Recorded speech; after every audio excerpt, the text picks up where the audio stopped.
principal of Kramer Properties based here in Reno, Nevada. Kramer Properties was founded in 2016 and has since acquired 10 properties in the Midtown Reno area. He is the sole owner and contributor and contributes much of his success to his ability to aggressively locate, purchase, renovate, and sell real estate. All projects are purchased by cash and closed within 30 days, some closing as quickly as 15 days. Dr. Kramer has over 22 years of real estate investment development experience.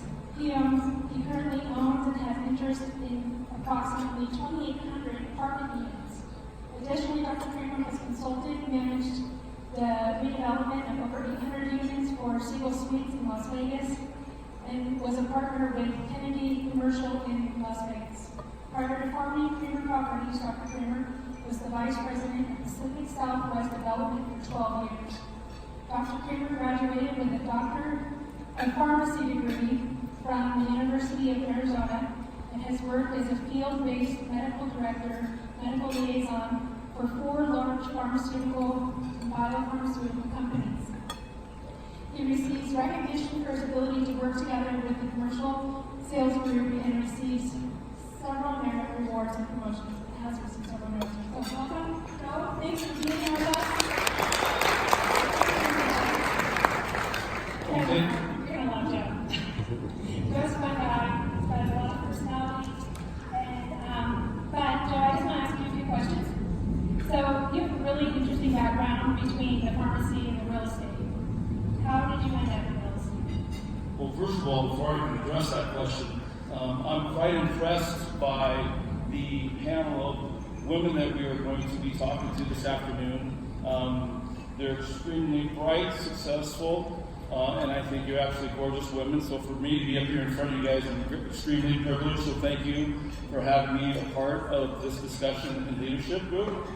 But to answer your question, it's life is funny, and as I was preparing for this, I did my utmost best not to have something canned or to be able to address the audience in a way that I can reach out and kind of let your guard down and express how things happen and how we end up in certain places. Because when I was 17 years wrestling in high school, I never thought I'd be in Reno, Nevada, giving a presentation to this group, and as a result of that, things have just fallen into place.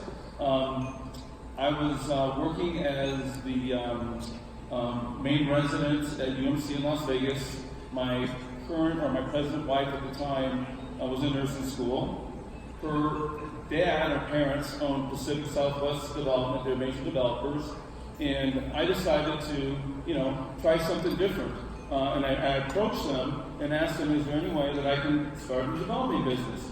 So they were, they debated it for a while, and I was fortunate enough, they started me out as a superintendent in the field. If you know anything about the developing business or construction, you're basically boots on the ground and you're having to deal with all the problems. And through the course of time, I was able to work my way up through purchasing, marketing, and sales. And part of my sales training, I think, is really important to kind of bring everything together, is you are what you sell and you sell who you are. And that's very important. When I was asked to be a part of this, like, I haven't written any books, I'm not, I don't have any credentials in sales, but being able to look at my experiences from the pharmaceutical business and also from the real estate development business, I was fortunate just to fall into, and my father-in-law gave me a shot to be in the development business. Simple as that. Yeah, it doesn't, in line with your selling, I don't care what you're doing.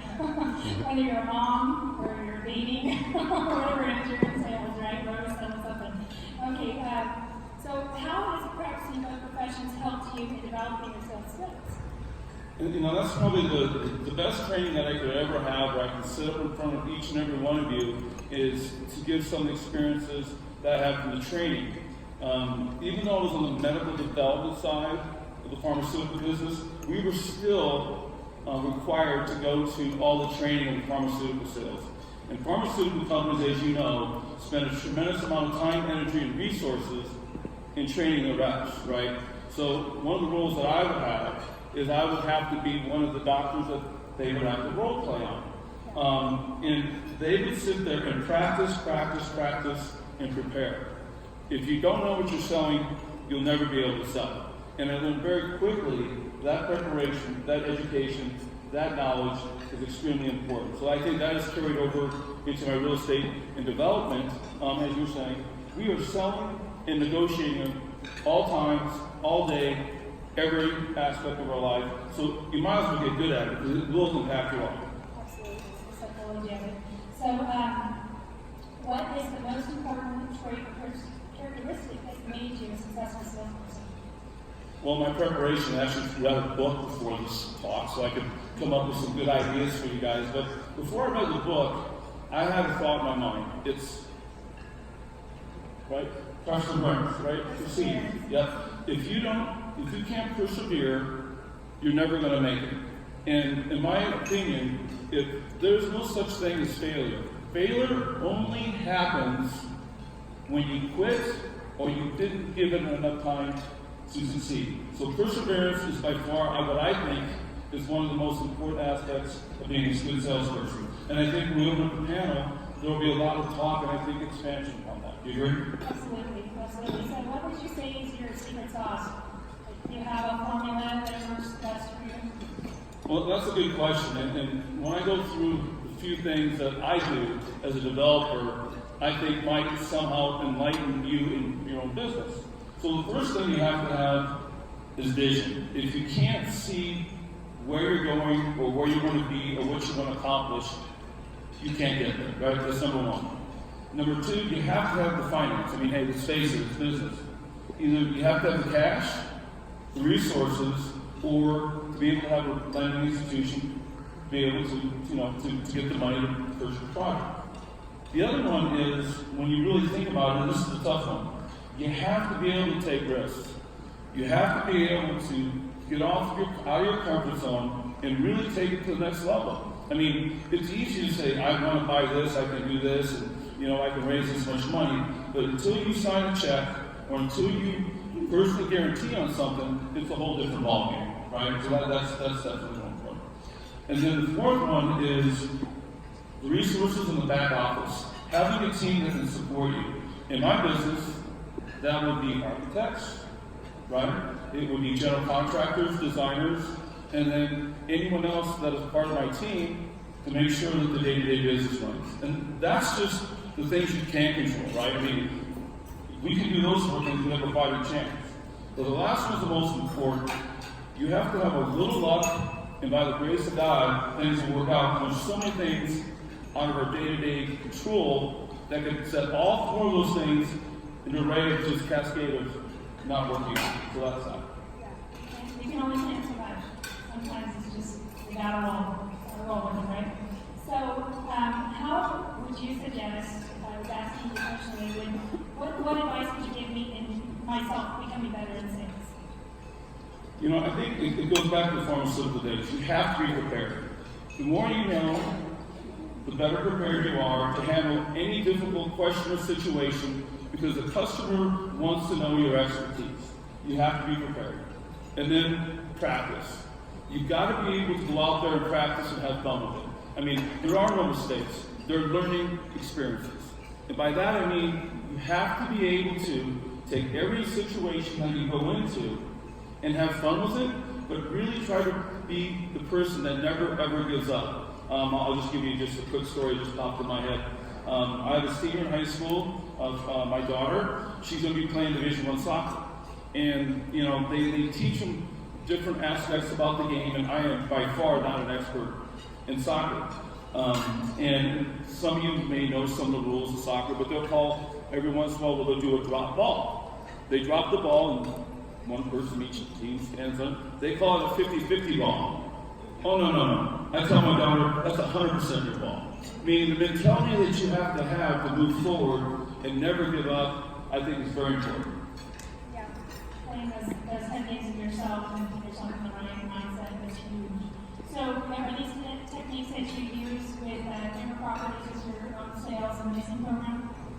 Well, I wanted this to be a learning experience from all of us, and that we could each take something away from this discussion and a group of experts. And mine is no. but I do now. Preparing for this has helped me realize that some of the main principles that were just beat into me from the pharmaceutical companies, I'm not even practicing myself. So as of now, my team is sitting right here. We're developing them. We just started one. It's laid back, it's fun, but at the same extent, I'm taking it to the next level because sales is extremely, extremely important. And the last little caveat just popped in my mind. The one reason why I was successful as a medical director in the large pharmaceutical companies was the church and state, being sales, commercial, is separated from the medical group. It makes sense, right? But we still interacted. So the medical groups, PharmDs, PhDs, all these professors, they kind of look down at the commercial people. I did not. If they don't sell, you sure don't need a medical director. So those are the type of experiences I think that really helped. Salespeople are like the heart of those businesses. You're not selling something you're not running, right? You're not growing. That's why we love our sales babies.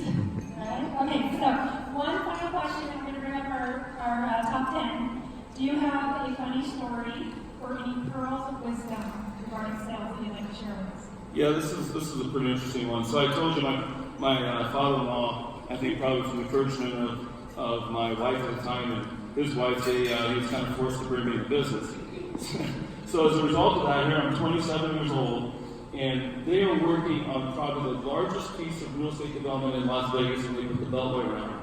And there was this piece right in the middle that another individual, and we needed that piece to put our great commercial center together. We got these 5 acres. It put all 50 acres together. You know what that means. If you don't control everything, this thing is right in the middle. So he says, Joe, why don't you go after him? He sent every broker, every Marcus and Millichap, every person you can think after this guy. This guy was, Stanley was an 80-year-old Polish immigrant who worked in the factories in Detroit, who moved out here and homesteaded a piece of land in Las Vegas, Nevada, that was worth $1 billion. Okay, so all these brokers, the competition, is calling Stanley, offering $2 million, because once they purchased that property, they just bought our development, and they own obviously developments around that would benefit. So I called Stanley like every day. Hang up the phone. Stanley, how much you want? How much you want, Stanley? Hang up the phone. And I don't know why. I said, Stanley, don't hang up the phone. What do you want? What do you want on this property? He said, Joe, the first guy that asked me that question, what do I want? It was real simple. He homesteaded it. So if we bought it for $1 or $2 million capital gains, we'd be paying a lot of taxes, right? And he just told Stanley, said, I do not want my kids taking their money because they're going to blow it tomorrow. So I said, well, Stanley, what if I came up with a proposal where maybe I was smart enough to start the conversation, so let me get back to him. So I brought my father line, and he's brilliant, he's a comic developer. And long story short, we met with Stanley. We took his property, we combined it with ours, we made him a partner. We gave him, I don't remember the number up front, but he wanted like a couple $100,000 up front, gave him that. Made him part of the partnership. He got dividends, and then he recently just passed. But his kids are happy. We manage the account. We send out the dividends, and it's been set into a trust, and everyone won. But asking your customers, what do you want? To me, is the most important thing. I think we kind of forget. We get so caught up in, I got to sell this guy on this, but you really forget to ask. It's not the price. It's not the location. We don't always know what that person wants. So at 27 years old, with very little experience, I figured that out, is to always ask what's important to the person you're engaged with. And listen, right? Okay, so ladies, come on up. Joe's going to go ahead and sit wherever you're comfortable. And then Joe's going to come by and help you guys give your answers, or we're going to take questions from. Well, first of all, we're going to do our introductions. You guys know what's in store. So we're asking them to say who they are, where they're from, and what they do, and then also we want to, we need to, what is the other one? What's your strongest sales? I'm sorry, guys, I'm telling you, we're going to.